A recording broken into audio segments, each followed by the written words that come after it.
ఉదయవచ్చు మా ప్రవేశిక పరీక్ష రాయబోతున్నారు కదా మీరంతా. ఇవి ప్రవేశిక టెక్స్ట్ బుక్స్ అన్నమాట. చాలా ఈజీ ఈ పరీక్ష కూడా. 2 రోజులు రాస్తారు. పుస్తకాలు కూడా చూస్తారు ఎంత చిన్న చిన్నగా ఉన్నాయో, చాలా చిన్నగా ఉన్నాయి కదా, అవునా కదా? చూడండి, ఇది పేపర్ 1, పేపర్ 2, పేపర్ 3 3 పేపర్లు రాయాలన్నమాట. 300 మార్కులకి ఈసారి పరీక్ష. అయితే అమ్మ ఫస్ట్ పేపర్ లో 2 ఉంటాయి, గద్య భాగం పద్య భాగం. ఉదయం చెప్పుకున్నాం మనం. ఈ గద్య భాగంలో కొన్ని, పద్య భాగంలో కొన్ని ఫేమస్ ప్రాచీన కవితలు ఉంటాయి, తర్వాత ఆధునిక కవితలు ఉంటాయి, నెక్స్ట్ ఉర్దూ కవితలు ఉంటాయి, తర్వాత గద్య భాగంలో కొన్ని పాఠాలు ఉంటాయి. ఇది ఫస్ట్ పేపర్ 100 మార్కులకి.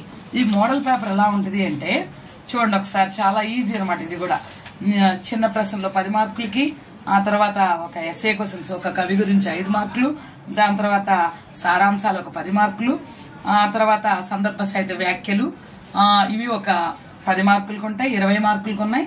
దాని తర్వాత చూడండి బట్టి పెట్టే దోహేలు అనమాట. ఈ దోహేలు కూడా 5 మార్కులకి, ఇవి కంఠస్థ దోహేలు. దీని తర్వాత చిన్న చిన్న ప్రశ్నలు ఉన్నాయి 10 మార్కులకి. అంతా కూడా ఛాయిసే. చూసారా, 10 ఇస్తారు, 8 ఇచ్చి ఎన్ని రాయమన్నారు మిమ్మల్ని? 5 రాయమన్నారు. ఈ విధంగా చాలా ఈజీగా చేసుకోవచ్చు. తర్వాత ఈ గద్య భాగంలో ప్రశ్నల జవాబులు, దాని తర్వాత ఒక పాఠం యొక్క సారాంశం 3 ఇచ్చి 1 రాయాలన్నమాట. దాని సందర్భ సాహిత్య వ్యాఖ్యలు ఈజీగా చదివేసుకోవచ్చు. ఎక్కువగా మొదటి 5 పాఠాలు తరువుగా ఉంటే పరీక్ష పాస్ అవ్వటం ఈజీ. కానీ నాలెడ్జ్ కోసం అయితే టెక్స్ట్ బుక్ మొత్తం చదవాల్సిందే. భాష బాగా ఇంప్రూవ్ అవ్వాలన్నా టెక్స్ట్ బుక్ మొత్తం చదవాలి. ఇది పేపర్ 1, ఓకేనా? Next paper 2. పేపర్ 2 వచ్చేసి ఇందులో భరతకా భాగ్యం అని చెప్పేసి ఒక చూడండి, అంటే ఫస్ట్ ఏకాంకి అనమాట. మొత్తం 5 ఏకాంకీలు ఉన్నాయి, అంటే 5 నాటికలు, చిన్న చిన్న నాటికలు ఏకాంకీలు అంటారు.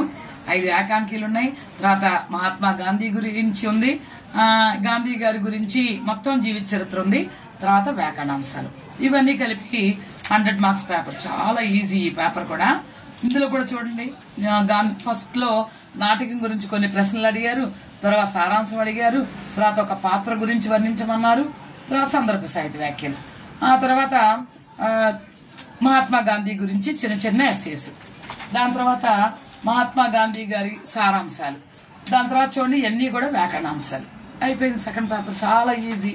నెక్స్ట్ థర్డ్ పేపర్ వచ్చేసి ఇందులో మనకి ఎస్ఏస్ ఉంటాయి, అనువాదం ఉంటుంది, నిబంధన ఉంటుంది.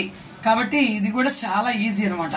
ఇందులో 100 మార్కులకి చూసారా, ఇక్కడ మనం ఒక లెటర్ రైటింగ్ రాయాల్సి ఉంటుంది, ఒక ఎస్ఏ రాయాల్సి ఉంటుంది, తర్వాత తెలుగులో అనువదించాలి, తర్వాత తెలుగులోంచి హిందీలోకి అనువదించాలి.